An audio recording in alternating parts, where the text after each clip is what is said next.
AI for HR, because we know that when it comes to HR happens to be the backbone of every organization.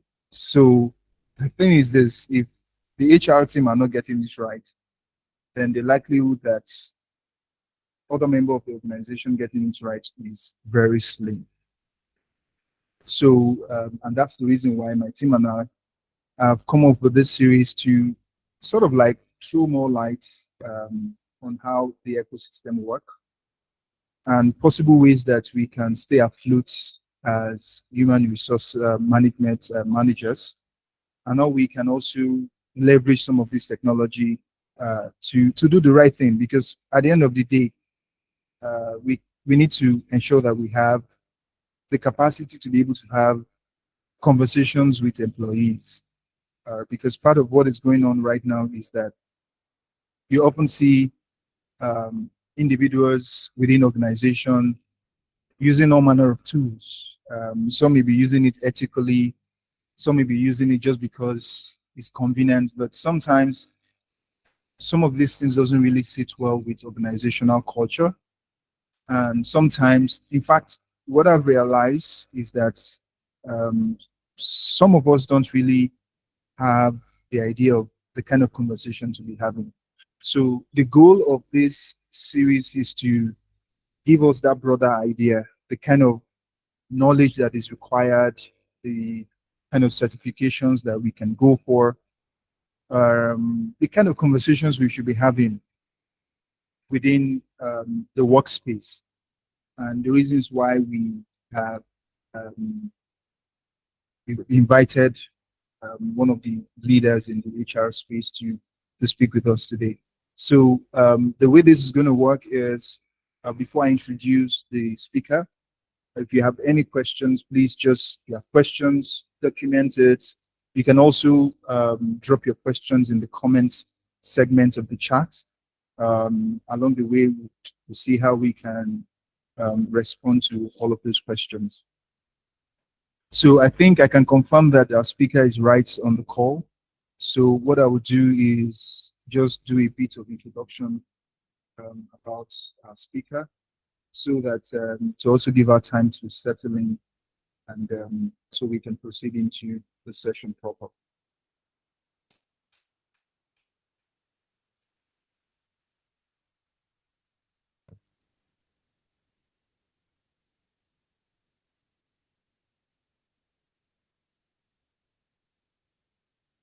Yeah, so I know that we've sent series of email, but some of us would have read a profile, but I would just talk a little about who our speaker is today, and while the conversation we can learn more about it. Madam Gbemi Ibrahim is the head of workspace management and academy at the Nigerian Economic Summit Group. She has over 15 years of experience across financial services, telco, consulting, and development. She has lots of certifications and degree in this space, and I would just say that I would encourage every one of us to check her out on LinkedIn specifically, just to really learn more about her and also connect with her. She has led workforce transformation, talent management, and organizational development initiative across industries. And she's pioneering the use of HR, data science, and AI to shape the future of work. And at the end of this conversation, you agree with me that it is really a time for us to begin to talk about how we can create an organizational culture that would drive some of the AI change that we wish to see. And like I mentioned earlier, for those who are just joining, it is very important as HR professional to be able to catch up with some of these technologies. And I hope that at the end of today's edition, we'll be able to learn more and apply them along the way. Without any further delay, I would then give the floor to our speaker. Thank you so much.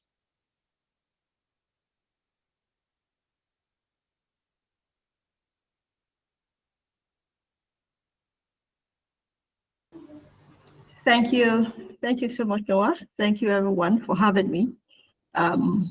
Good evening. I hope I'm able to share my screen here. I'll do that. Okay, right I can't. away. Yeah, I don't know if it's just from my end. Can you hear me? Can you hear me? Hello? Yes, we can hear you. We can hear you, ma'am. Good evening. Yeah, Yes, we can hear you. Okay.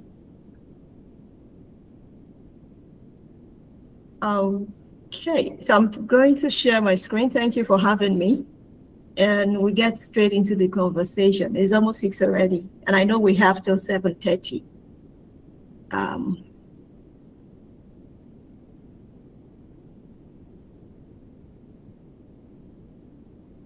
Okay, let's do entire screen.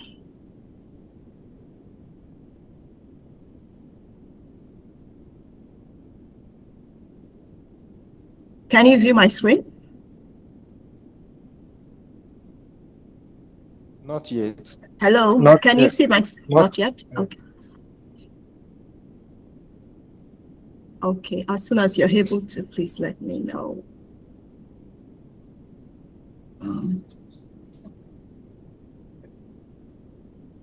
So the topic is urgent skills and certifications HR professionals should obtain within and outside Nigeria.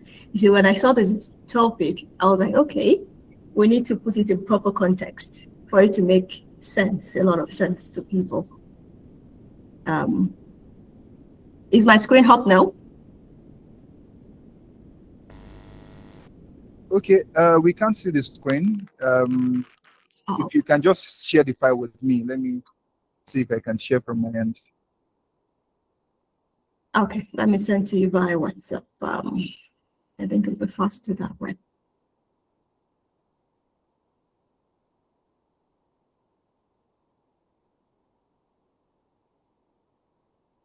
So cancel from here.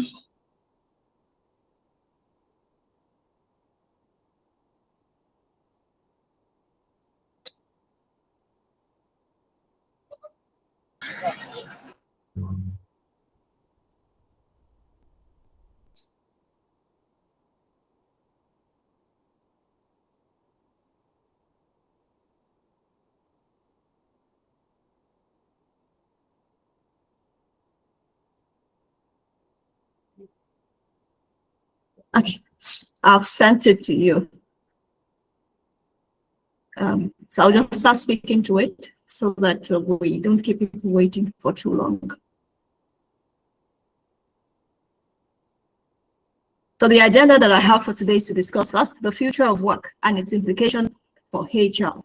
We've been hearing of the future of work, the future of work, the future of work for some years now. The truth is, we are in the future already. We are in the future already, and we need to do a lot to be able to catch up with it. And for every passing year, you have to be able to catch up because a lot will be unfolding as each year goes by. So that's the first thing I'll be speaking to on the agenda. The second item on the agenda is HR professional of the future. So what should that HR professional look like? What should you look like? What skills should you have? And what should be your own career outlook? So we'll be discussing that as well. Number 3 on the agenda is changing name and titles.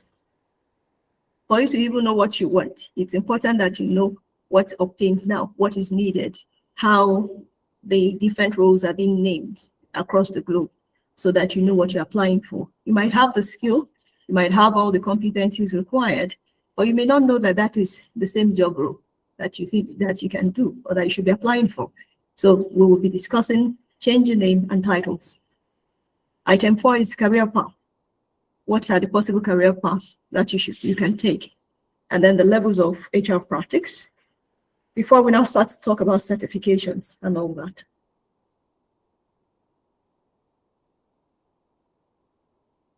Okay. So the future of work and its implication for HR. Number one is the disruption that has happened in the space of technology. HR is more of a support function to any organization. We call it strategic, but it supports the business, the strategy of the business. We drive for people angle. And we see a lot of innovation happening in the business space. So for you to be able to support business function, it is also critical and important to also evolve. So you cannot carry the mindset of the past to drive HR, today's HR, especially on the global scale. These days we talk of AI, we talk of automation, we talk of digital tools, HR tools. There are some jobs that you may want to apply for. By the time you see the description, they list out. What am I even talking about? Just go to ChatGPT, just type one of the roles we'll be discussing later, type for the skills required and the tools you should be able to use before you can apply for such roles. It will list all those things out for you. So if the little Microsoft Office suite that you were told that you're currently asked to use, if you're afraid of it at the moment, you know that you need to adjust, and be open to more tools, to be able to use more tools. Because a lot is happening. Your ability to be able to use tools will give any prospective employer the confidence that this is the kind of person that we want on our team. So if you want to be competitive in today's world, you have to start thinking, how has technology affected the work that I currently do? And what skill should I acquire? I'm always learning in one class or the other. And that's why I can say I'm able to catch up a little, or catch up my own space. So for this aspect, the skills required, HR analytics, there's a whole lot going around in analytics. And it's the same data analytics course that you're taking, that you have to take as an HR person. You take it, but then you apply it within the context of your job. You need to be able to do the predictive analysis, your exploratory data analysis. You need to be able to do some classification, supervised learning. Like that, it goes like that. And you'll be able to take more data-driven decisions for the business. While you as an HR person won't go into core coding and the core technical part of it, you are interpreting data, using data to drive decision-making, inform decision-making in a logical way, And it's interesting. So you can imagine if you can speak with evidence, in an evidence-based manner, compared to another HR that they're just being objective or just thinking through things, you stand out differently. So it is important to pay attention to these things. When you acquire your skill, HR has gone beyond the operational HR. Even the ones we call operational HR now, we have separated them with naming. Someone was asking me, what's the difference between an HR VP and an HR generalist? The truth is, they're supposed to do the same function, just that the HR VP thinks strategically, but still operational. The HR VP does operational work, but in a strategic manner. While you're generalist, they just do it, the normal admin function within the HR space. So if that HR generalist can add the strategic bit to easier work, and then the person has grown to become a business partner. And as they grow in business partnering, they then become senior HR VP and all that, depending on how big the organization they work with is. Next slide, please. So another implication of the future of work within the space where we operate, HR, is the redefinition of what the workplace is today. And it's interesting how even the older generation in the workspace today, the oldest category should be the baby boomers, and those that are about to clock 60 or that are already 60 that are still working. In fact, the world of work has evolved so much. There was a paper I wrote on, people don't retire anymore. You just evolve into the next phase of your career. So before, people would plan retirement at 60 and they go into retirement, meaning that some of them would go to farm, or they would sit at home permanently, or they start I don't know, doing Obuga full time and all that. No, the world of work has evolved significantly, that the strength you have in you will determine how far you can go with age. You just keep evolving. And these days, we are even seeing people at younger age, at 40, people are slowing down. Meaning that's why you hear these days that flexibility is ranking high when it comes to incentives, because people at that age are now prioritizing flexible hours more.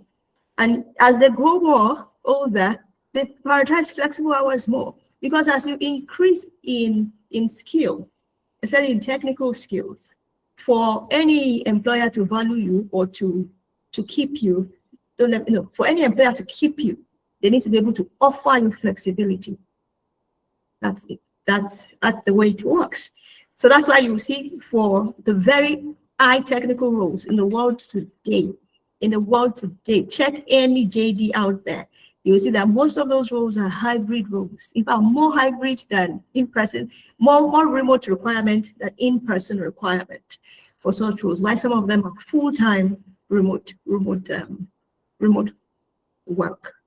So the world of work is changing. The way people are thinking, everything is changing. You will see someone at 40, they started slowing down, and then at 60, they're still working, but based on their terms. That term, I was in one class, and two of my classmates or colleagues were the men based in Dubai. So they took the class during their 1 year career break. One was in his early 60s, and the other one is in his late 50s. So, of course, the first week of class, we had to say why we were in class. All adults, and one of them said, I'm on career break, and I want to go back. And I want to be able to.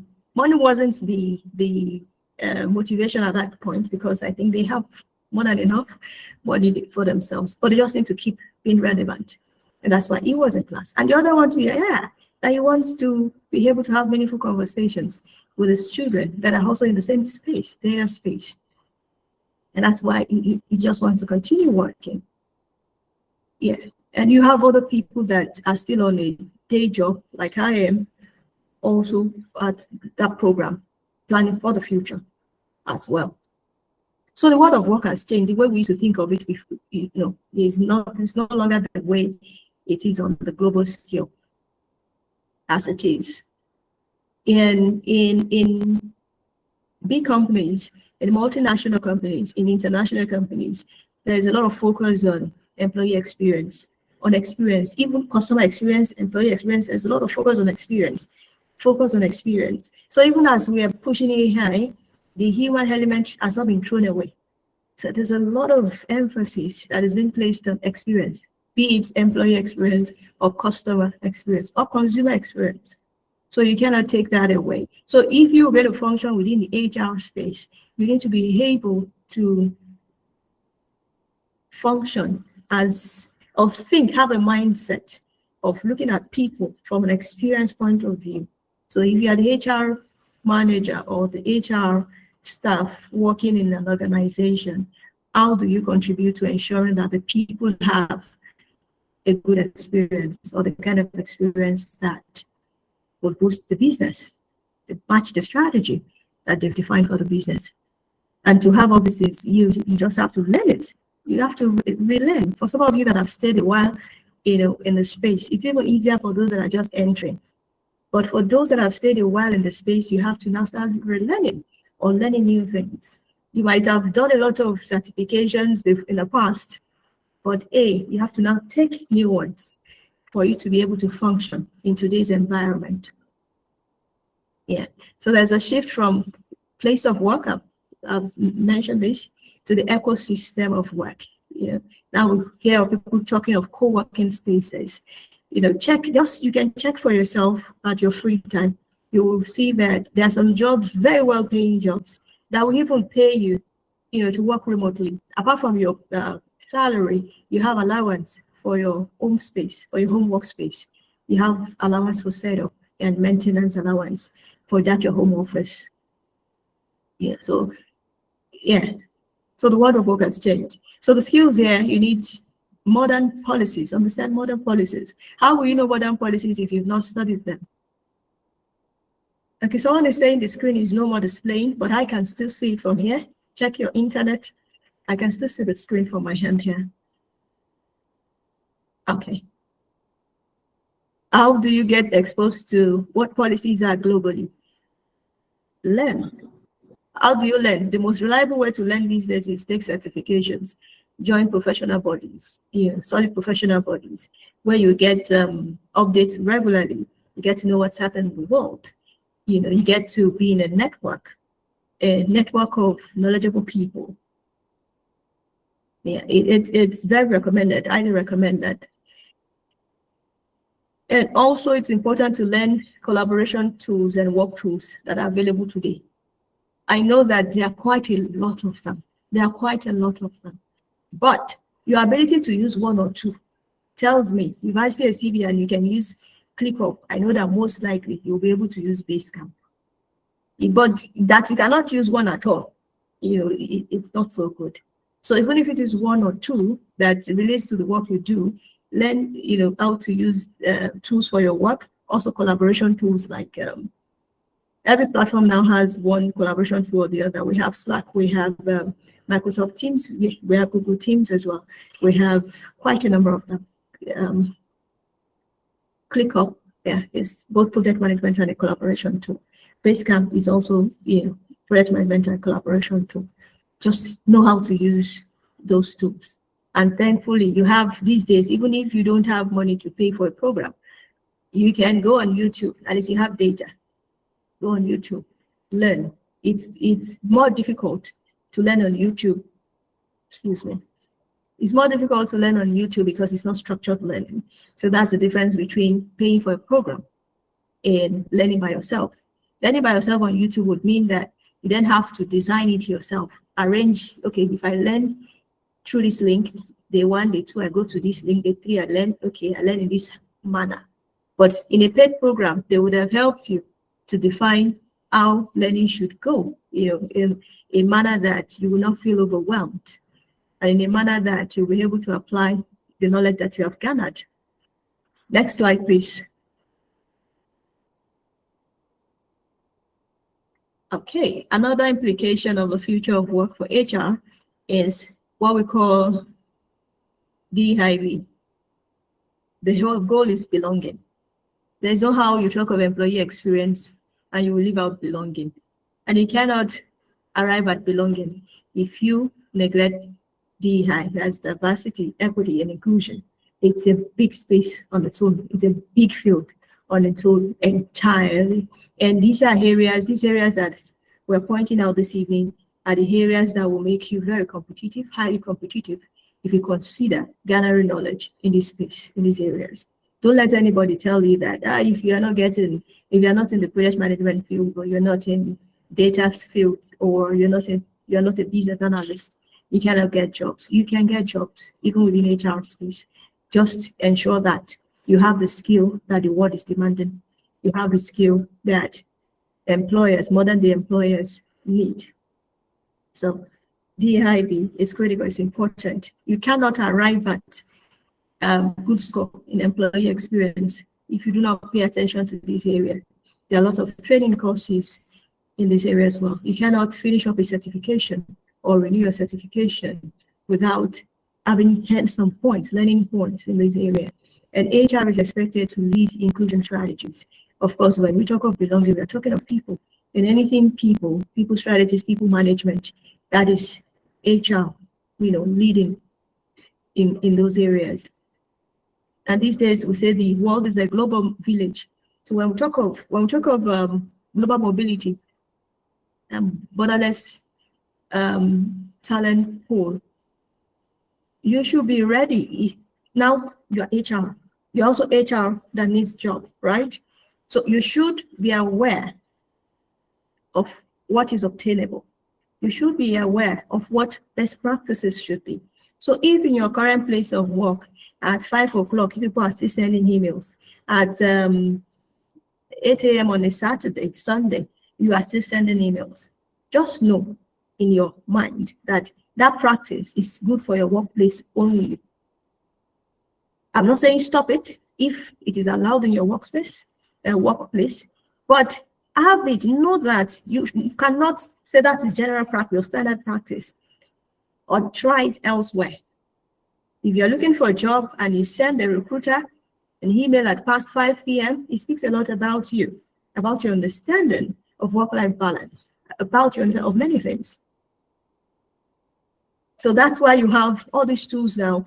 There is the feature for you to schedule emails. So even if the work you're doing, you finish late and you have to send it out, schedule it to deliver during work hours. In some workplaces, it's a very serious matter. You cannot send an email after close time. If you close at 4 p.m. or 5 p.m., you send an email after closing time, it's an offense. You know, so whatever practice it is, important that you know what best practice is, and that's what we call best practice, which also keeps evolving. So if you had acquired knowledge in the past, let's say in the past 10 years, and you thought you knew what best practice used to be, please, it's also important to continue to learn so that you know what today's best practice has become. So I used to have this HRBP certification years ago. I think I got that in 2013. Now it doesn't exist again. It used to be HRCR before SHRM began to take certification as well. A lot has changed. You know what, I thought I knew then, but because I don't stop. I just continue to learn. I continue to learn. I continue to learn. Yeah, so you realize knowledge keeps evolving. It keeps evolving. It keeps evolving, and you will not feel overwhelmed if you continue to learn on the go. But if you wait, if you think that there is a year you should not learn at all, or there is some set of months, series of months that you want to take a break from learning, by the time you want to try to catch up, you might feel a bit overwhelmed.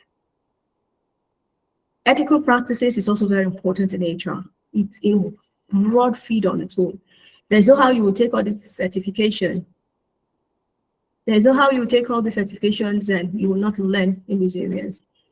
HR ethics is big on its own. You can take a course that is 6 months just on HR ethics alone. And ethical practices matters a lot. So HR and compliance work together. This compliance officer is also a lucrative side to HR, a lucrative field in HR. All the ones I listed out in these slides are very important. And then you then need to do your research to know what it is called per region. In Europe, what is it called? What's the job title for these roles? In Canada, how do they describe them? In the US, how do they describe this job title? In Asia, how do they describe this job title? And if you want to stay in Africa, how do they describe this job title? Or even in Nigeria, what is it called? But compliance, HR compliance officers, that's the popular one here in Nigeria. They are in demand. They're in demand. And beyond interpreting the laws, you cannot survive in that space without you being an expert in ethical HR. In HR ethics, rather, HR ethics. And I also put that there's also a part of ethics even in the use of technology. And bias is big in our conversations. Bias is very big, whether it is conscious or unconscious bias. It's very big in conversations, especially as regards recruitment. As regards recruitment and equity or conversations. So, next slide, please. And then a data-driven strategic HR. I'd mentioned something in this line when we started the very first slide. from being operational to strategic, now data-driven. That your data-driven HR is also your strategic HR. Can you be a strategic HR without having data skill or data knowledge? You may not be able to function in all rooms. And that's why it's important to have the data skills. And like I mentioned, you may not go into deep core coding and the deep coding that web developers do and engineers, software engineers do. But as HR, it's important to be able to analyze it. And thank God for HR, AI tools. Some AI tools can now even help you, with some of the analysis. But at least you as HR should know what you are looking for before you can even then go on the search for the AI tool that can aid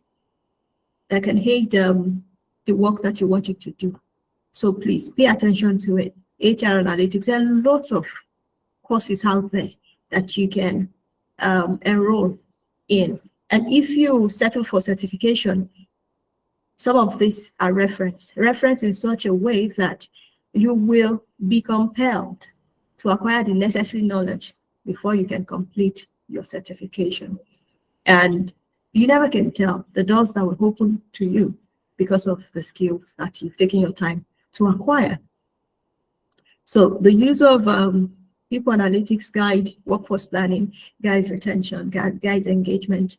If you're looking for jobs, you want to, we talk about global mobility. If you want to look for jobs internationally, these are areas that are in demand, because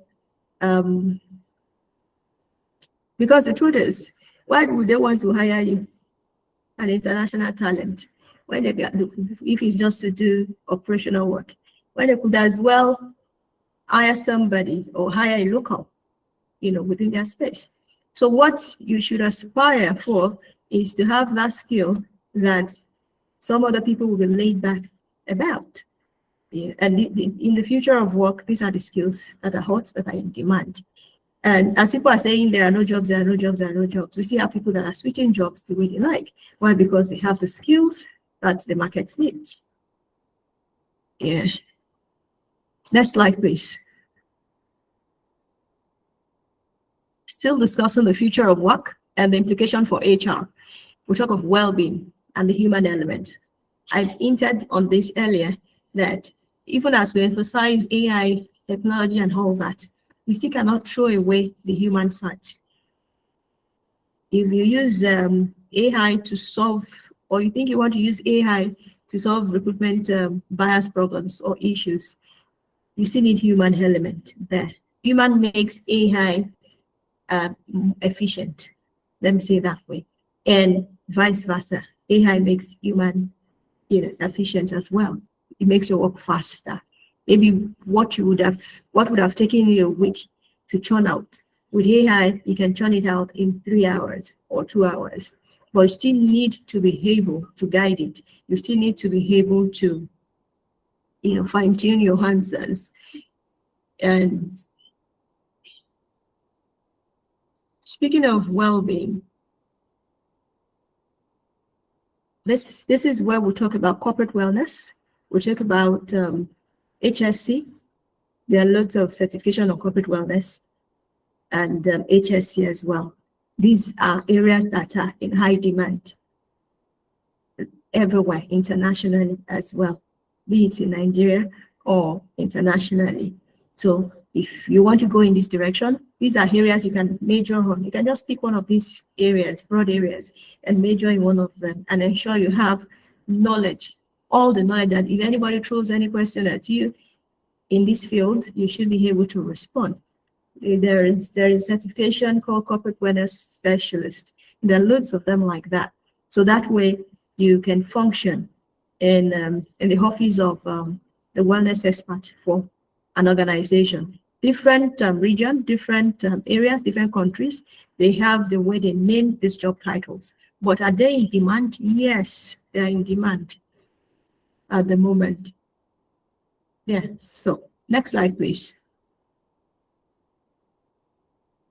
So who is the HR professional of the future? Based on all that I've said, the HR professional of the future is that HR that is tech savvy and system literate, meaning that you've devoted enough time into learning how AI works and how it can impact your work positively. You understand how to use HRIS. Like I said, there are lots of them, lots of HRMS, but your ability to use one or two tells me that if they put you on SAP, easily you will learn. Within 1 week, 2 weeks, you will learn. If they put you on Workday, Good evening. within 1 week or 2 days, within 1 week or 2 weeks, you'll be able to use it unaided, unassisted. But that you cannot use any at all is a problem. So please pay attention. Also understand 8 years for recruitment, both for yourself and also for your job. Understand how these things work. When you know that in today's world, you have 2 battles before you can get an interview. Number one is the 8 years hurdle, and the second is the 6 seconds rule. That's the employer 6 seconds rule. There are lots of talented people out there. And thank God for the world where the technology, meaning the opportunities goes, the way you saw it is the same way thousands of people, if not millions of people, saw the same job post that you saw. So employers or recruiters are going through a lot. They receive a lot of applications. So ATS must have helped them to sieve some, which that on its own, the best or the supposed set of best good candidates could have been sieved away just because they do not know how ATS works. So please, if you do not know how ATS works, you need to go and learn how ATS works. Because you might be qualified for a job, but then you are sieved away. You don't even get, your CV does not even get to the recruiter. But if you're lucky, if you understand how ATS works, the next stage is scaling through the recruiter's first scan, which is the 6 second rule. When you just scroll through, every word counts. The scroll through, you don't need to write a 6-page CV before you catch the attention of a recruiter. It could be a 2-page CV, well worded, the right skills are there, the right set of achievements in the right way. And how will you know the right way if you do not learn it? Resources are all out there. Check on YouTube. In some of your certification courses, you will find them there. And here we're talking about it again. There are blogs you can read about. So please know that you need to learn about ATS, learn about the 6 seconds rule for yourself as a professional HR, and also for your whole career, because you might be looking for a job, or you might be, planning to look for a job to seek for a new workplace in the future. In all that I've been saying, I've been talking about learning and learning and learning, upskilling or reskilling. These days it becomes easier with digital learning. Sorry, power is out here, but we're back within 5 minutes. Digital learning makes it a lot easier. Digital learning, one, for you as a professional, two, for you as a practicing person. So if you want to go in the direction of L&D, we'll get there where we discuss the different roles in HR. As an L, if you want to go in the direction of L&D, you then need to understand how platforms work, such as the learning management system and the tools you can use to create courses. The HR professional of the future should also be that strategic communicator who can influence based on evidence-based insight. This is analytics. Your ability to get people's buy-in, your ability to communicate in a convincing manner, your ability to be believable, your ability to be able to sell an idea, in an evidence-based way, not the way you feel, not what you think, but in a way that is logical, data-backed. The HR professional of the future, the future that I said we have entered already, should be that agile, ethical leader who upholds values while navigating disruption.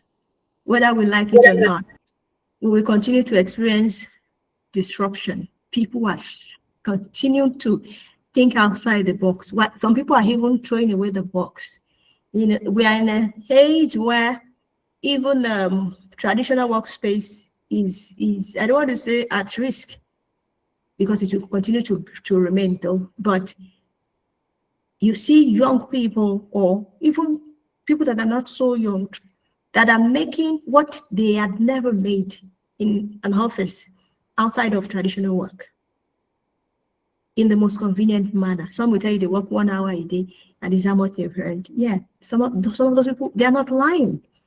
They're not lying. They're actually telling the truth.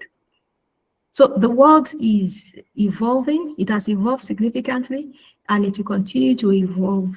So the HR professional of the future, that future that we have entered already, should be adaptive in thinking. You should be very flexible in your thinking, and you should have a mindset shift. You can't just stay where you are. You have to continue to evolve with the world. As the world is evolving, you have to continue to evolve with it. You have, there's a difference between evolving with workplace demands and personal values. Personal value, that's another conversation entirely. You have personal values that you may not be flexible with.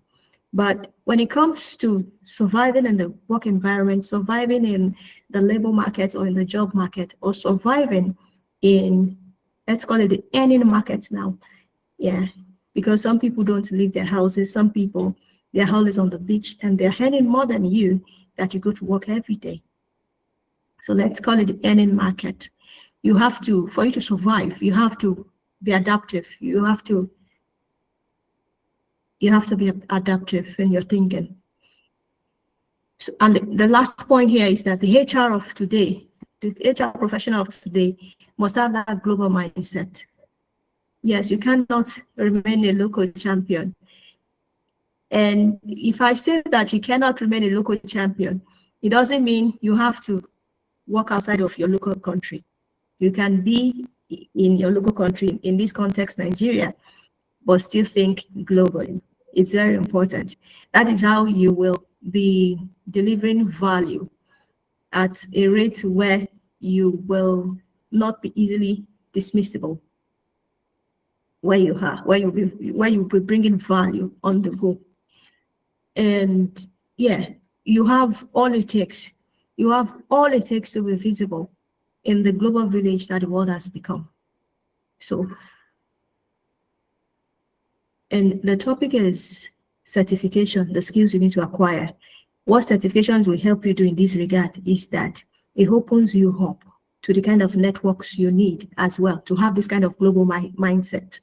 You begin to have people in your network that are not within your region. You have Asians as friends, you have, or as professional friends, you have people in the Americas, you have people in Europe, you have people all over within your professional network.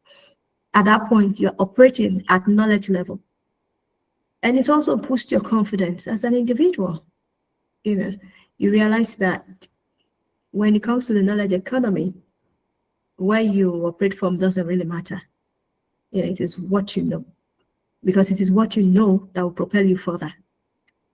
So, in summary, the HR of the future is that one that can combine tech, can combine data and humanity together. Next slide, please. So we'll move to the change in name and titles. Traditionally, we call it people personnel management. From personnel management, it evolved to human resources management. From human resources management, it evolved into human capital management. And later, we started hearing people management again. From personnel management, that began from, we started hearing people management. But in recent times, it is people and culture.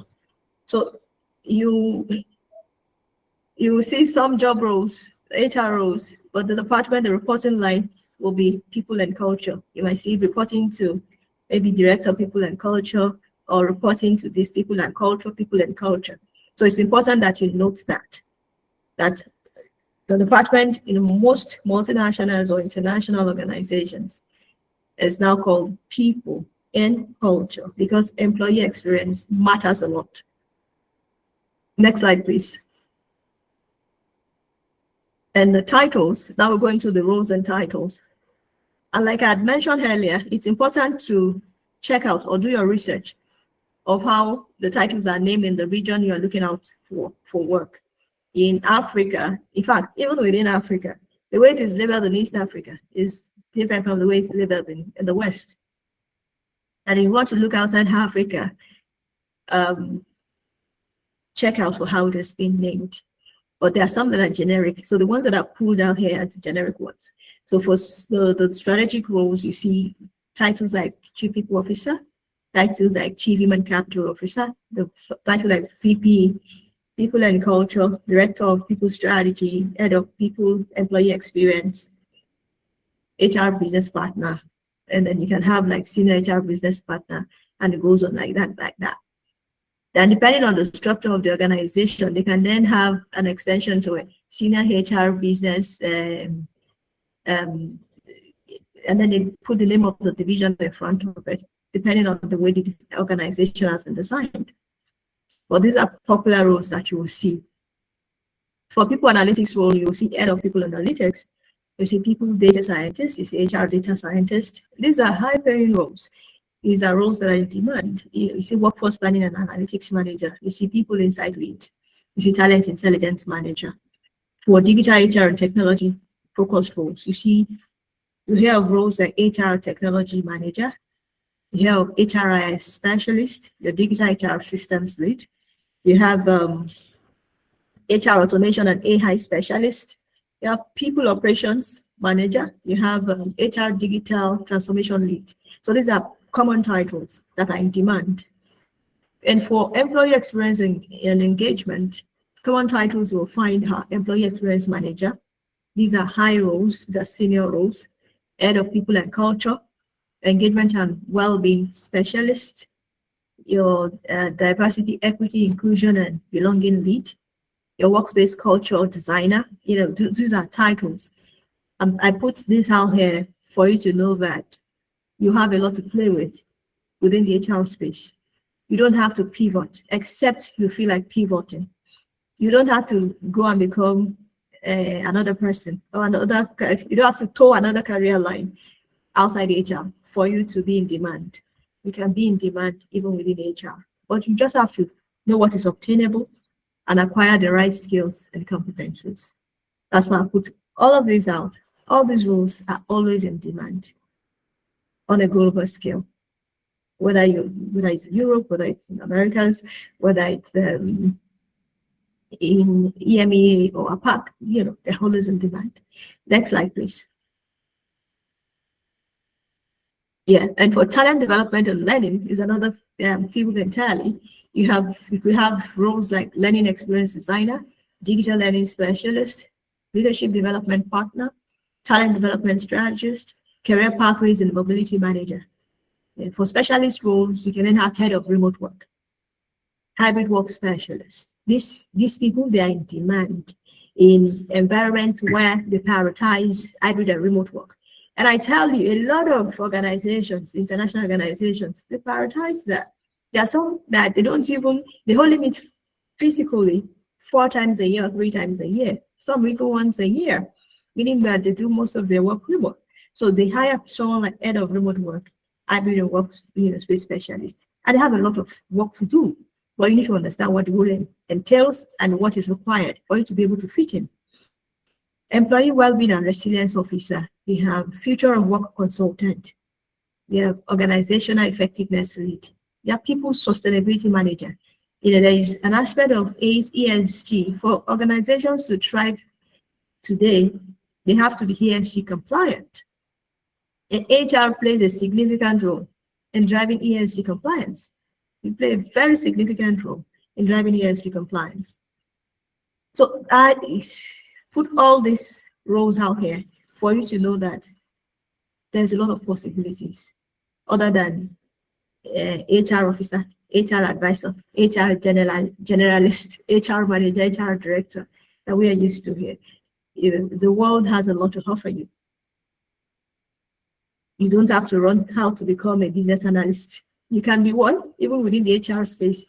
By the time you begin to use data to put your, to make predictions within your space, to do workforce planning, to do succession planning, to do all those things that you do in HR, you're also helping the business one way or the other, you know. But you don't have to then pivot completely to become a business analyst to be competitive. You can stay where you are and be competitive, unless you don't just want to be HR anymore. Next slide, please. So, career path. Career path, this has nothing to do with the years of experience you've had before. It has to do with, it's knowledge-based, it's skill-based. So if you're starting out, you start out at the foundation level, as entry level, and you can aspire for roles like HR operations associate, HR people coordinator, talent acquisition coordinator, L&D assistant, HRS assistant, roles like that.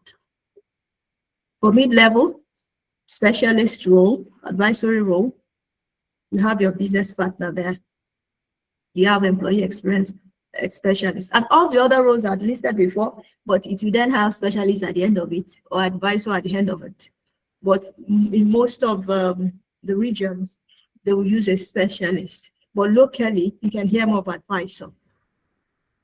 And at senior level, you begin to hear roles like senior HR BP, head of people operations, manager experience, employee experience manager, people analytics manager, organizational development manager, HR digital transformation lead at the senior level. So that at that point, you're entering leadership roles within an organization. And different organizations define what years of experience they require, you know, for the role, for reasons best known to them, or for reasons that suits their internal environment better.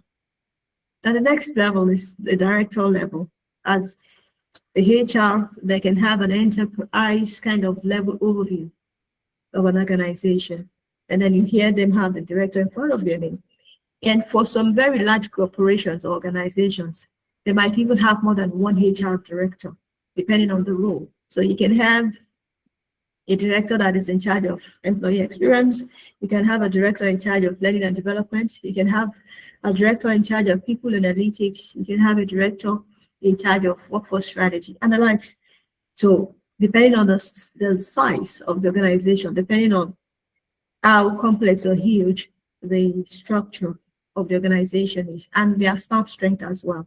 Organizations that have 20,000, 25,000 employees, 30,000 employees, those are big organizations. So of course, they will run with a structure that is very different from an organization that has just 100 employees or 50 employees. And the highest layer is the C-suite level, as the executive level, where you have the chief people officer, the chief human capital officer, the chief talent and culture officer, the chief diversity and inclusion officer. These are executives. Yeah. And when you have more than one C-suite in an organization in the HR space, that tells you that they are holding a very critical function. For example, the chief diversity and inclusion officer can be there when they also have the chief human capital officer. That tells you that part of their strategy, diversity and inclusion, has become very critical. Very, very critical that they need a C-suite level kind of executive, you know, to achieve results. So this could be a path. And if you are pivoting from another field into HR, you can blend, you can transfer some of the skills you have from where you're coming from and blend yourself in one way or the other. The most difficult thing to do is to get the first job. But after getting the first job, it then becomes even much more easier to continue. Even much more easier to continue from there. But typically, this is the path in the field. This is the path in the field. Next slide, please. It's 6:32. Yes, we are mindful of the time. And then the levels of HR practice. You can operate on a global scale. is global HR, meaning that you're able to set strategy for an organization with global practice in mind, with multiple locations in mind, with different cultures in mind, with different operating environments in mind. Excuse me, please. With different operating environments in mind as well. This requires knowledge of employment laws across different countries, different regions, and and what best practices. And we also have the regional HR. Regional HR practice is tailored specifically for a particular region. It could be for a continent or for a group of continents classified together. For some organizations, you hear them say EMEA, that's the Europe, Middle East, and Africa. For some, you hear APAC, for some, you hear Americas. So depending on how they've classified work regionally. And for each region, there are different requirements. Meaning that if you say you want to work in EMEA, you want to lead EMEA, you have to have solid knowledge of leading HR in Africa. Africa means there are 4. You have the West Africa, you have East Africa, you have South Africa, and the northern part. You should know what obtains there. The laws, and the culture, which may be similar but different, still different. You should know what obtains in the Middle East. That's the UAE side, the Qatar, all those areas. You should be able to understand employment laws and the culture and all of that there in those areas, operations in that area, and Europe as well. And to be able to function on an EMEA role, knowledge alone is not enough. Sometimes you might require to also learn additional language. There are some areas you will have to work in that you have to know the local language for you to be able to operate at the regional level. So if you want to compete at the regional level, know that after all the learnings you've gone through, learning HR, still learn the language. So if you want to, for example, go and work in an area, you want to, let us even stay in Africa. You want to be competitive in Africa, then what are the major languages in Africa? You need to be able to have working proficiency in those languages, French and Swahili, especially those 2 languages. If you want to focus on Africa, you should be able to speak French very well, of course, with your English and Swahili, those 3 languages, because the organization you're applying to, depending on where they have more strength, more staff strength, a language might be given more priority than the other, even though they are everywhere in Africa. You attend some conferences that sometimes they may even not make it available enough translation set for English. We have one for French and Swahili. So how do you want to lead regionally if you cannot speak those languages? So put in mind that language learning is also part of the skills that you have to acquire. Another level of practice is international practice. Very similar to global HR, but slightly different. Different because here you are managing, let's compare it with HR director role and HR BP role. So let's say the global HR is the HR director role and the international HR is the HR BP kind of role, meaning that you're operationalizing working across borders. You're dealing with expatriates. You're dealing with embassy issues, visa issues for employees, for expatriates, and expatriates working conditions and all that. So that's that for international HR. When you feel confused about it, just remember the difference between HR director and HR BP. They are both strategic roles, but the HR BP is more operational. Strategic, yes, but more operational than the HR director. So that's the difference here too. And then you have the local HR. The local HR is an HR that functions within a country. If you live in Ghana, you work within Ghana. So you're local within Ghana. You understand the employment laws and everything you need to know about Ghana and the culture of Ghana. There's no how you can give employees good experience when you don't understand their culture and honor the culture as well. So that's a local HR. You can function in any of those four, depending on your aspiration. But the easiest is a local HR. The other ones, you need to have additional skills to be able to function in them. You need certifications. What certifications do is one of the things, the advantages is that it gives you credibility. It gives people that level of comfort to even want to speak to you in the first place. And there is this bias, whether we want to accept it or not, all over the world, about Africans.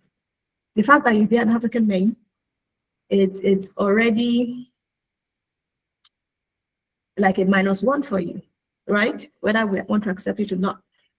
But if you put your African name down and you put your certification beside it, you have crossed out that bias almost immediately. Almost immediately. You put that your name and you put that your PMP there, you have leveled up almost just like that. So that is what a certification can do for you. And someone was saying PhD versus certification. Yes, a PhD is very good. But PhD, people still will be interested in knowing which university you went to, because you could have taken the PhD from one local university without credibility and all that. So they don't have the benefit of having that information almost immediately. But if you say, for example, you have a PMP, sorry, that's project manager. Let's now use HR.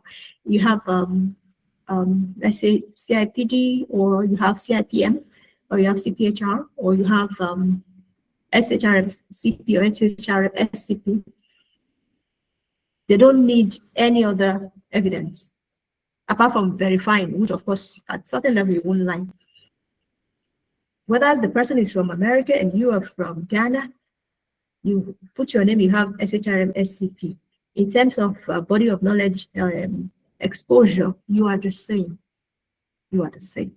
So you earn that entrance with that certification. That is why certification is important. Some people might be saying, don't waste your money. That you have certification does not guarantee you anything. But I'm telling you, it will open doors for you. It gives you the first layer of credibility before anybody, because it requires a lot of commitment, a lot of learning hours to acquire certification.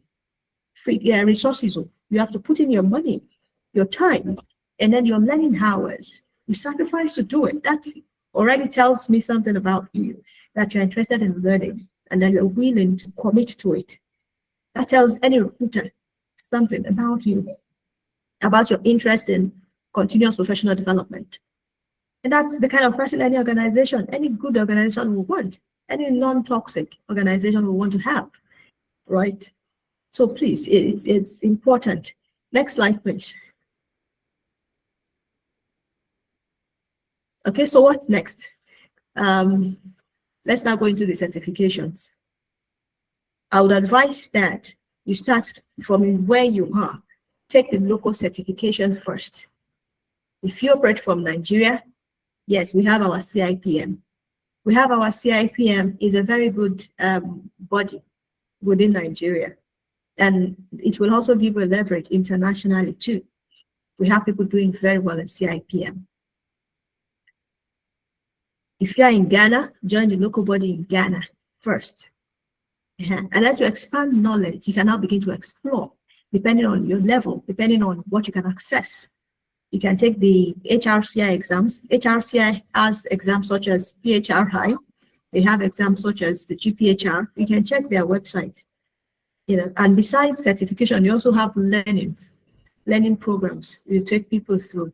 I did a lot of learning on DEIB, diversity, equity, inclusion, and belonging, on HRCI learning, a lot of it. And I also learned a lot about ethical HR practice via HRCI. So yes, they have a lot of resources, learning resources, detailed learning resources. master level kind of learning resources that will take you, if you're not careful, to master one field might take you 6 months on HRCI. So HRCI, you can consider them. SHRM is also a body that has been around for quite a long time. They are both North America based, that's USA, and you can also take their certifications. And interestingly, the resources you have on HRCI, you can use it also to hand some of your CPDs with SHRM. And also good to note that before, the exam body was SHRM. No, the exam body was HRCI, am I right now? And the one that provides the material was SHRM. I hope I'm not mixing it up. But at some point, both bodies began to do certifications, meaning that before, if you were to take SHRM exam, you have to get your study material from HRCI. That was how we used to do it then. But later, each of the bodies began to take certification exams individually. But I like the fact that they still accept certificates from each other for CPD hours. So if you want to practice globally, you want to practice global HR, then you can do GPHR in addition to your local body certification. So GPHR, with GPHR, you have knowledge of international laws across region, whether you want to operate within EMEA or you want to, their PAC side. But that one, a PAC requires a lot of immersion. Anybody that is an African, you live in Nigeria, Ghana, or you want to work in those areas, you need to have moved there because of the culture. It's still easy for you to navigate within EMEA than to be aiming, aspiring at a PAC. So you can also aspire for the Americans. It's still easy than a PAC, except you want to move to those areas. Like I said, individuals are different. Your desire might be to move to Japan or to move to Indonesia or to move to India or Singapore, those areas. Depending on what you want to do with yourself, you can then, But GPHR will give you knowledge across borders if that is what you want. And it's that first level of comfort and knowledge exposes you to what is required. And if you want to operate in Europe specifically, you have the CIPD. CIPD is actually recognized all over the world, whether in North America, whether everywhere. CIPD is one of the foremost professional bodies, one of the foremost certification bodies, and about the only one with a royal charter. So if you are able to join CIPD, it's a good one. It's a good one. It's a good one. It's easier for people that live in the UK to know how to even navigate. Many people don't even know how to go about it, but it's easier when you're in the UK. But you can do it if you're outside the UK. It requires a lot of years of learning before you become an associate, and then some learnings and years of experience before you can become a chartered member, and then some learnings and years more before you can become a chartered fellow of the CIPD. Yeah, and then if you want to practice in Canada, there's a CPHR, very well respected across Canada, and there's the CHRP, also very well respected in Canada. And the SHRM CP and SHRM SCP is very well respected in the USA. Excuse me. But if you ask me, if you have CIPD, you want to practice in the US, it is recognized. If you have SHRM SCP and you want to practice in Canada, it is recognized. If you have CIPD, you want to practice in Canada, it is recognized. If you have CIPD, you want to practice anywhere in Europe, it is recognized. If you have, so just pay attention, do your analysis well, and know where you want to put your energy for certifications, and know your why. Know your why. So in addition to certification, if you cannot afford certification yet, nothing should stop you from acquiring knowledge. You can There are lots of platforms where you can gain knowledge. Let's even start with LinkedIn, or YouTube. There are lots of platforms where you can gain learning. And like I mentioned earlier, please learn how to use the relevant software for that field, that aspect of HR that you want to hold on to and build deep knowledge in. Learn how to use the software is required for your job. Because if you step out of your local space, be sure that you will struggle if you cannot use software. That is why some employers are very particular. If you like, have long years of experience and have brilliant certificates, if you cannot use or you don't have on your CV the softwares you can use, you might be shooting yourself in the leg. Yeah. Just like you want to do project management. I don't know why I'm mentioning project management in HR, but I'm also a project manager. You will boost your ability to get a project management job if you say you can use Jira. If you put on your CV, you can use Azure DevOps. If you put it on your CV that you can use Trello and all those tools. Because for an organization, it's like they are picking you up, like they're plugging you almost immediately and you're churning out results for them, without waiting for you to learn for months. For some people, it takes them 5 months to learn how to use some of those tools. So that's that. So what you shouldn't do going forward is for you to be complacent. Don't think you know how. Continue to learn. Continue to learn. Continue to learn. Continue to learn. There is more to learn because there are people that know more than you do. There are people that have better experiences than you have. So continue to learn. And there's something about paying for knowledge. You have to pay for it. You have to pay for it. Nobody grows without spending money. You have to pay for it. And the earlier you learn that, the better. So if a coach puts out money there, all you need to do is to confirm that you will get value for your money. But that you will not spend, don't be deceived. Don't be deceived. I'm not saying do not look for free items or free things. Look for free things. But I'm also telling you that if you will go far in life, there's an amount of your money, of your earnings, that you should set aside for your professional development, for your personal development. There has to be some amount that you have to set aside. And you will never regret doing that because what you will earn will be much more than what you have invested. But if you never invest, most likely you will just be patching up yourself. You will think you are growing, or you will know what you are missing out. And you'll be wondering why some other people have better opportunities than you do. Another thing you shouldn't do is do not have a fixed mindset. Please, do not. Do not. Even if the mindset you have has pushed you or pushed you this far or carried you this far, please be flexible, be adaptable. To survive in this world we have currently, in this evolving world, even in the older ones, the baby boomers, if they are adjusting in their thinking, if they are adjusting the way they reason, please also have a flexible mindset as well. And lastly, do not be afraid of pivoting when necessary.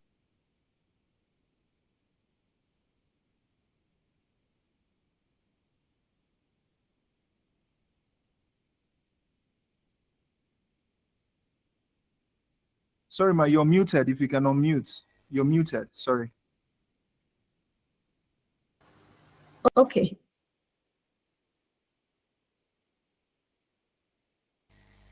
Okay. Yeah, I think you're on now. You should be on now. Okay. I hope they heard what I said before. All I had said.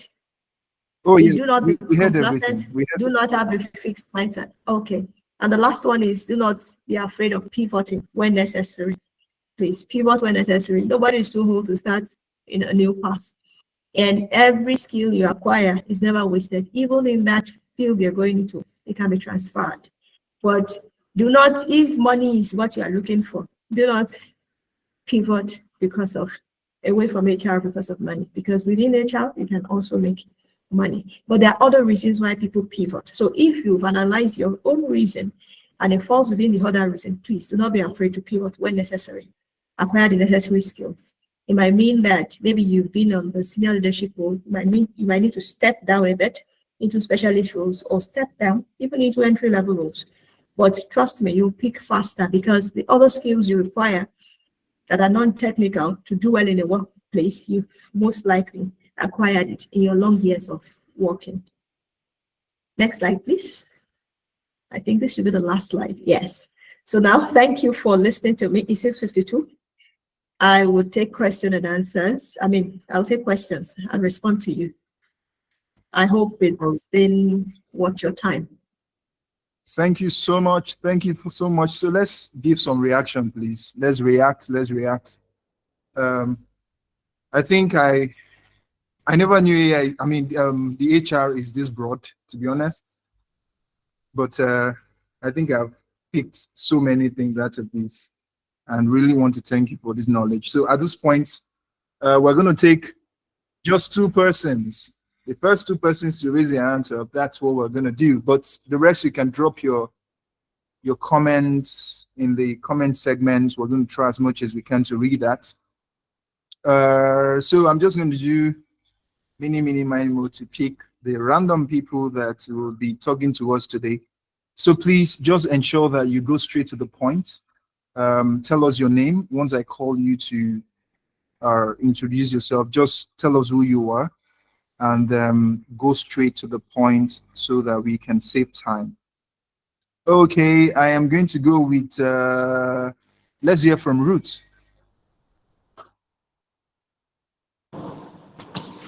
Okay, good evening. Can you hear me?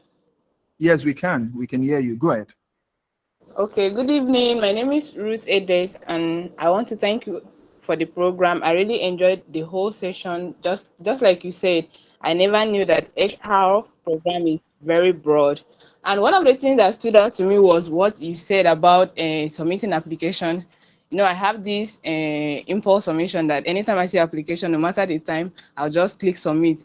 But you said you made a point here that submitting an application late hours says a lot about you. So I think that's one of the things I've learned from the major things. So thank you so much. I really enjoyed the program. All right, thank you for that comment. Let's hear from Atare Hakim. Thank you very much. And good evening. How's everything? And thank you for the opportunity that I had today. So my own question, I should go straight to the point, is that just like the same thing, then this my first speaker, how will I say, the person that asked question now. But my own question is that once maybe, how will I put it, response from the company, maybe they respond to me around, because it happened to me, they give a response around 10 p.m. And actually I'm online also. I just replied to the message immediately around that 10:30 to 11, like that, because there was a time, like even said like twice now, but after that time I don't used to hear any response from them again. It has happened to me twice now. There's a company that they just like way forward. Someone asked about their salary, all those kind of things, asking more questions about it, and I replied to them online like that. Since that time I don't hear anything again. Recently also another company also, they replied to me around, is it not 7 or 8 p.m. So I reply, I'm just like 1 hour after I made some research, and I reply them just like 1 hour. But what I want to find out is that because it's already late hour, if anything happens like that, should I still reply or I should just wait till working hour? Thank you very much. Okay, so I think we should just take all the questions just to save time. Our speaker will speak to them at once. So I believe that your question is about what should you do when you get messages off working time. Yes, let's get someone else. I don't want to murder anybody's name, but let's hear from Olalekan. Okay, Olalekan Ibrahim. Yes. Thank you, ma'am. Good evening, ma'am. I want to thank you for this wonderful session because you just opened my eyes to a lot of things, that I do not know. I'm just a new guy that just want to move into HR field because I thought that's my passion. Basically, like I made a mistake while in secondary school, first degree, for that one is office. So I've always had this interest of inputting AI into human resource. And when you talked about it and you mentioned different things on how to do, then I just have to just sit back and actually think, what did I really want? Because me looking at the career path that you sent, that you gave us the other time, I was looking like, I'm seeing myself, my field in like 3 or 4 different positions. Like, how will I be able to navigate through that process and be able to pick a need that's going to favor me? Like I really want, because looking at the story, just like it's looking like closer to everything I want to do now. Thank you so much. All right. So if I'm to rephrase your question, you're asking, how do you know the right to pick from all the multiple choices available? All right. Thank you for that question. So sorry, guys, I'm just going to be able to take one more. Okay, let's hear from Oluwa. Is it Olu Motori? Sorry, Oluwasayo. Yes, let's hear from Oluwasayo. Okay, good evening, everyone. My name is Oluwasayo, and I'm someone that I'm already into admin officer role, admin manager, sorry, admin purchasing / admin manager. So I have a BSc, not admin related, food science. And what would you advise? I have 10 years experience on the job, on the admin role. So what do you advise? Should I go for master's or certification? What do you advise? Thank you. All right, I will then open the floor for our speaker to respond to the question. If you have any question, you can drop in the comments. We'll read and see if we can attend to them. Okay, thank you all for the questions. I will start from the last person that asked the question. It's important to understand the context better and what you want for yourself before I can advise you. But based on the few you've mentioned, you're already an admin manager, and you're asking, should you go for masters or should you just go for a certification? I will tell you to do a career mapping. Plan your next 5 years. So ask yourself, there's lots of questions you have to ask yourself. Usually it's good to do that with a consultant, because they will guide you with the question and how to go about it. But in your free time, you can ask yourself just these few questions. Where do you want to be in the next 5 years? In terms of your career. So when you are able to arrive at that sincere, you have to be true to yourself. You know, it's a different thing to dream. You can dream in an unrealistic way. You have to be very truthful to yourself in dreaming, while dreaming. So when you think, okay, this is who I want to be, maybe you want to become an HR manager in the next 5 years, which is possible. Very, very, in fact, it's easy. It could be if you put in the work. And not just another HR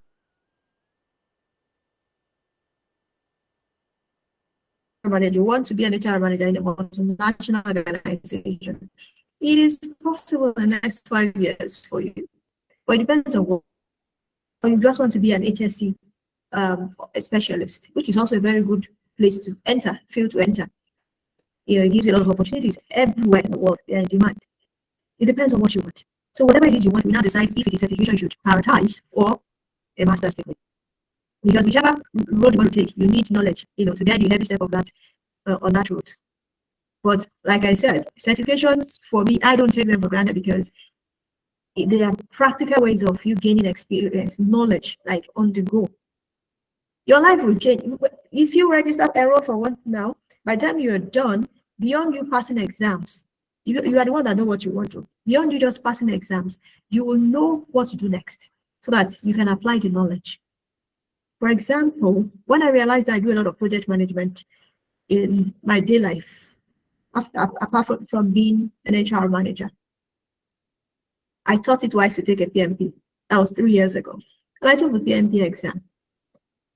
Writing certification in that field is different from having hands-on, because PMP will not teach you. They don't measure your knowledge of tools. And it's a field that requires a lot of tools. So beyond my PMP, I knew that I still have to go and train in using tools. But if I didn't take the first step of writing PMP, I want to be open into that world. It was a whole world. And beyond my PMP, I didn't stay there. I also volunteered with the PMI, the body itself. I became a VP, the VP for volunteering and membership. And that alone, it opened my whole world network again. I became known in the PMI space, PMI Africa, even global. I traveled, the traveling I did on behalf of PMI within PMI's expenses, So if I didn't take the first step of writing PMP, I wouldn't have. So that is me now putting myself in your shoes or trying to correct, liken it, sort of. HR manager, doing project manager certification. So you admin manager, if you want to pivot, for example, into HR, you may want to ask yourself, what is the knowledge level you currently have? That you carry admin manager title may not necessarily mean you don't have HR skills already. Until I see your JD, there are some organizations that it is the admin manager that does the HR manager's job. By the time you see the JD they put together, one admin manager in some organization. So until I see that JD, until I see your knowledge level, I may not be able to advise you well. But you know what you want. Certification will give you knowledge. Masters too will expose you to knowledge depending on the school. And I want to say, because masters, if you go to a good school, with good accreditation, with good program structure, you get something good out of the program. But if you go to an anyhow university, it will be difficult. You will just have certificates and you may not have knowledge that will help your career. A lot of people carry PhD certificate that they don't even know how to navigate. We see this a lot when we recruit. And that doesn't mean I will water down PhD. But it just tells you maybe where they went to, the school they went to. Some of them will hide under, PhD is specializing in a narrow field. It doesn't matter. The fact that you pass through the program, there's some sharpening or fine-tuning that should happen. But the school you went to matters. But in certification, you don't have that because a body is a body. Like I use CIPD, for example, whether you are living in Europe or living in Nigeria, where it's the same CIPD, it's the same central organization, whether you're in Highland, you're in W, anywhere, it is the same certification, it's the same standards that we had to meet before we got admitted into chartered membership or into, do you understand? So that is why I would say in a professional setting, maybe consider certification first. And if you can afford both, also do your master's because second degree also counts. But don't just do masters for the sake of doing masters. Go to a good university so that you can get value for your time and money. So I hope I am able to answer that for you. And for the person that has question on the entry-level roles, everything seems like what you would like to be. That is very much expected at entry level. At entry level, you are just starting. You are just starting. You are just testing the waters. So explore. The first job you get, just do it and then start to expand. What is important is to build the skills you need currently so that you can even enter a job, you can start your life. I used to tell people, your first job helps you to start your professional life. Forget internships. Internships helps, but when your life starts actually on your very first paid full-time role, I mean, in the professional setting. Now I'm thinking like the whole HR. But in the professional setting, your first full-time job matters a lot. And why? Not just because of the salary, but it's because of the volume of work and exposure that you get to have. It's different from, I'm comparing full-time role now to internships, not contract jobs. Contract jobs, you can have experience that even full-time staff don't have. It's different. But try as much as you can to ensure you enter into an entry-level role, and you begin to build. If, for example, you enter as an HRIS assistant, and you have interest in being in the L&D field, but the first job you got was HRIS assistant, please do it, take it, and start building knowledge to become L&D. You may not necessarily need to then continue L&D as an entry-level person, not necessarily. By the time you're getting your L&D job, you're building on the skill you already have as a working professional. I hope I've been able to answer you. But entry level, just leverage anything you can leverage to ensure you start your life, your professional life, for real. And the third person has question on time difference and responding to emails. Yes, it depends on the location of the organization. If it's an organization outside Nigeria or outside Africa, depending on the time zone, their whole afternoon might be your whole night.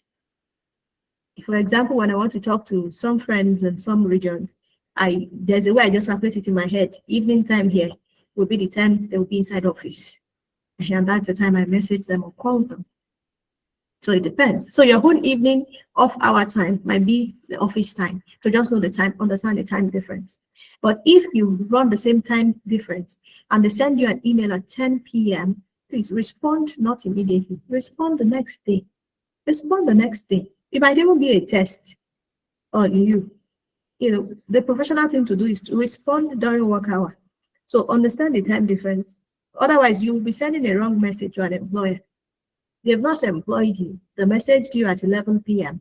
and you think you should reply them immediately. That means when you take on the job at 2 a.m., they will send you a message and you shouldn't have an excuse, you know, because you gave that gesture in the first place. But if they send you an email at 10 p.m.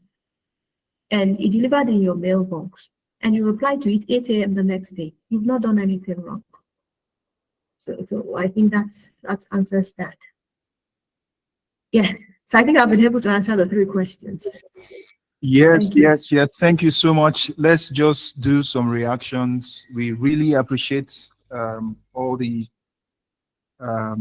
professional conversation we've had tonight, or this evening rather.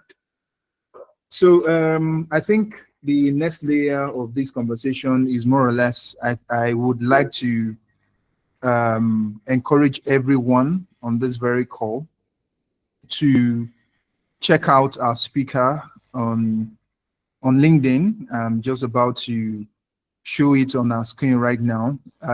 Connect with our speaker so that you can even ask further questions. You know, just search and connect with her, follow her on the page, and I hope that the conversation can keep going. Aside that, I also want to encourage every one of you to, especially the HR on this call, I recommend that we also check out NESG Academy. Our speaker happens to be the pioneer of this academy. I would encourage everyone here to visit NESG Academy and check out all the available courses. They have resources on critical thinking, project management, and so much more that you can learn from. And the cool thing here is that at this moment, as at this point, you're not required to pay, but just check it out. And you can also recommend these for every of the employees as well. I also want to use this opportunity to mention that the recording of this session will be made available. Yes, but again, we request that we have a WhatsApp group dedicated for HR alone. We call the WhatsApp group AI for HR. You can join that. It's a movement, and we're really looking forward to helping the HR community to have the technical and the theoretical skills they need in order to be successful in the field. So we encourage you to join the AI for HR. My team will ensure that the link is on the chat segment so that you can interact with it.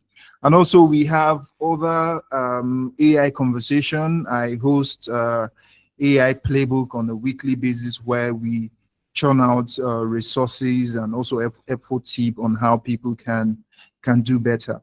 But here is the thing. We have a program coming up in November. We have AI for HR coming up in November, on the 19th of November specifically. And most of all you've heard today in terms of the practicality, the tools, and automating all of these processes, those are things that we'll be doing on that very day. So yes, it's going to be like a week stretch program where we have virtual and physical session. So for the virtual people, we're going to be engaging them for 5 days, and the physical people, we're going to be meeting on a Saturday from morning to evening to practicalize all of these things and work together to build something and automate some things that will make our workflow even more interesting. So we encourage everyone on this call to anticipate for our November edition. And currently now we have a discount, especially for people who are on this call. We have 10% discount. All you need to do is join that group. You have more information. And I must say that there's so many things that we've heard tonight. If you're not here tonight, there is no way you have all of this information that were shared. So it is better that you keep the conversation going so that you can always have more information to forge ahead. I was just, while our speaker was speaking, I was just also surfing through the internet to see what is trending. And, you know, as much as it is, technology is here to stay. All these things are tools. But at the same time, I can already see technology taking about 50% of the manual work within the HR system. And one thing I'll tell you is that, of course, AI won't chase everybody away, but those who have the technicality to apply the tool, just like our speaker mentioned, will be the ones to shine at the end of the day. And to be honest with you, there's no running away. Like, run from HR to something else. Of course, technology is disrupting every aspect of the workforce. So it's not something you want to joke with, and we encourage you to keep the conversation going. So please don't hesitate. Check the link on the group to join the WhatsApp group, and let's keep the conversation going. And also in that group, that's where we're going to drop the recorded session that we have, and we also seek permission from our speaker to share the slide. Once we get that, we'll share that with you, and you can check out the list of the skills and pick whatever you want to start with. What I would just say is just get started with any of them, and you'll be so surprised at where you find reading at the end of the day. So this is how we wrap it up on today's edition. I really want to thank everyone for joining this meeting. I know that we had spilled through several experts. Yes, I forgot to mention, there's a poll. Yes, please, there's a poll that every one of us is expected to attend to. Please, just very simple questions. We just want to ensure that we're serving you well, and we're also finding ways to get to improve on this series that we've embarked on. So while I just spend little time to wait for you to ensure that you fill that poll, please join the WhatsApp group as well. And don't also forget, I had mentioned that I want you specifically to introduce NESG Academy to your colleagues. You really want to know how the policy space work? Join the NESG Academy. You want to know how to do research and development? You need to look at NESG library and try to see what they have there for you. And also, if you have questions, NESG is available to take your questions at any point in time. You can connect with our speaker on LinkedIn, and she's also willing to interact with you as well. I believe we're all interacting with the polls. Please ensure you do that without wasting any further time. That is how we wrap it up on today. I really want to use this opportunity to thank our speaker. Even though we came to you with a sophisticated topic, we can see how you demystified it, and we are all able to learn from it. We're really grateful for the opportunity, and also to my team for ensuring that everything worked together. Thank you so much. And to all our listeners, we really appreciate your time. We hope that you don't keep fighting, you don't give up on the learning journey. Grab a tool, learn about it, and we hope that you're successful at the end of the day. Thank you so much, guys, and I'll see you on the WhatsApp group.